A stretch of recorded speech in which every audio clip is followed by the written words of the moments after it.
Assalamu alaikum wa rahmatullahi wa barakatuh. Bienvenue sur Mieux comprendre l'islam, la chaîne qui vous rapproche des enseignements divins et des réalités de notre époque. Aujourd'hui, nous abordons un sujet brûlant, à la fois spirituel et contemporain, l'impact du changement climatique sur le Hajj.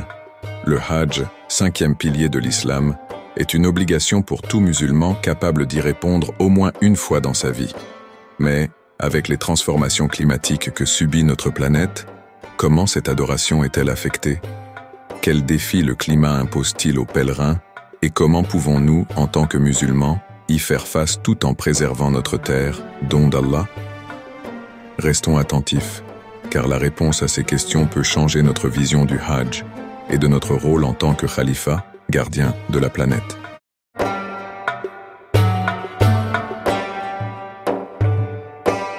Avec la hausse des températures mondiales et les phénomènes climatiques extrêmes, les conséquences deviennent de plus en plus visibles lors du pèlerinage. Le Hajj, qui réunit chaque année des millions de musulmans venus de tous les continents, est désormais confronté à des conditions de plus en plus extrêmes. Vagues de chaleur intenses, tempêtes de sable déstabilisantes et manque d'eau.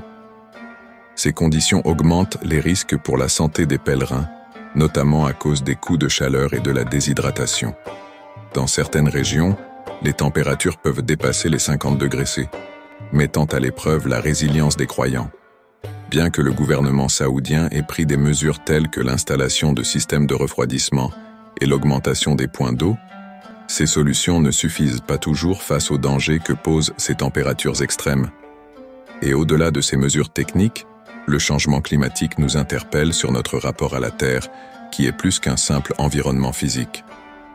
Allah nous rappelle dans le Coran « Et c'est lui qui a fait pour vous de la terre un lit, et du ciel un édifice.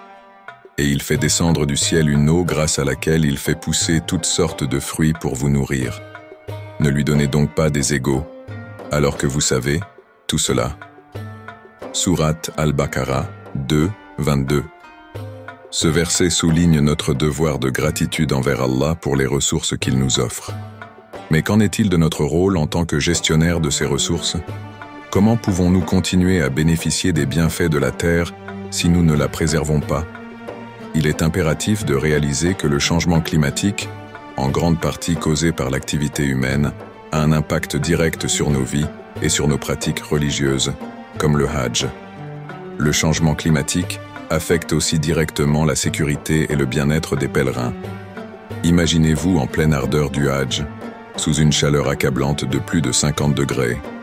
Les coups de chaleur, les évanouissements et les déshydratations sont devenus des réalités courantes.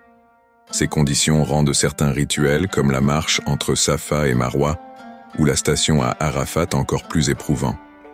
Les tempêtes de sable, de plus en plus fréquentes, compliquent également les déplacements et mettent en danger les pèlerins, en particulier ceux qui sont âgés ou en mauvaise santé. Cependant, cela ne doit pas nous décourager. Bien au contraire, cela nous rappelle que chaque épreuve, lorsqu'elle est surmontée avec patience et foi, est une source de récompense auprès d'Allah.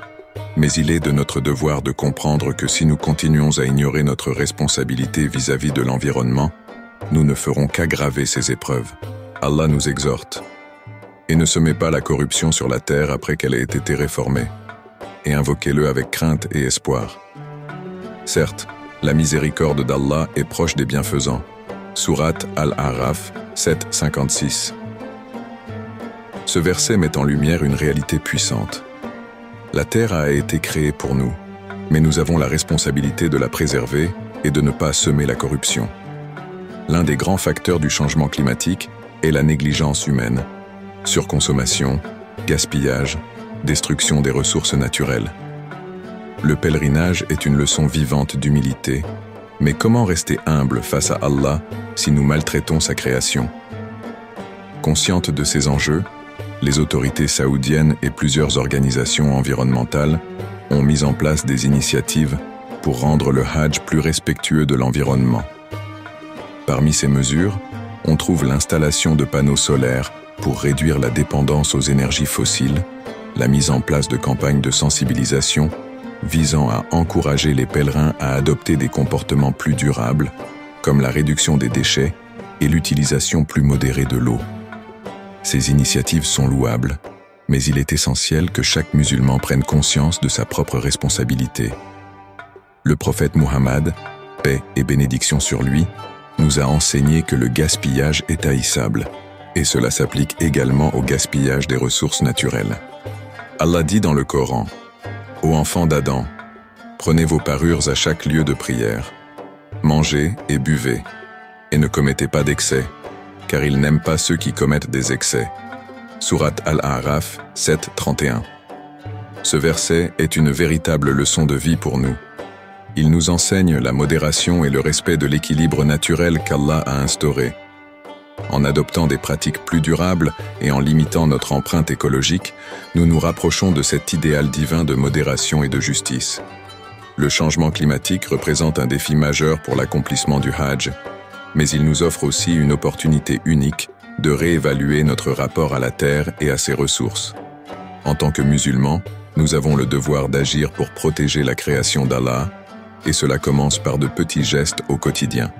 Que vous soyez déjà allé au Hajj ou que vous envisagiez de le faire, pensez à l'impact de vos actions sur l'environnement.